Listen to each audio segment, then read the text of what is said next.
মাটি খুঁড়লেই মানুষের হাড়গোড় বেরিয়ে আসে আজিমপুর গোরস্থান থেকে। এটা হলো পায়ের হাড্ডি। পায়ের হাড্ডি। হ্যাঁ, এটা হলো হাতের হাড্ডি।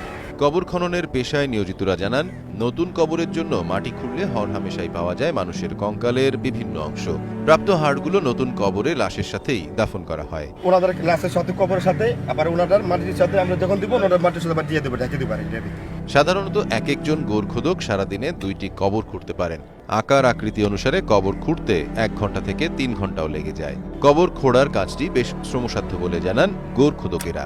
কোনো কবর খুঁড়তে যায় মনে করেন যে মাটি মনে এমন কবর আছে আপনার 3 ঘন্টা 4 ঘন্টা লেগে যায়, মানে খুব দিন মাটি ওঠে না, মানে বরকতে নেই।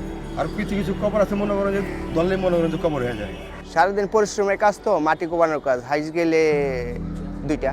গত 400 বছরে আজিমপুর গোরস্থানে কতটি লাশ দাফন করা হয়েছে তার কোনো সঠিক হিসেব নেই। তবে 1911 সাল থেকে রেকর্ড আছে বলে জানায় কর্তৃপক্ষ। প্রতিদিন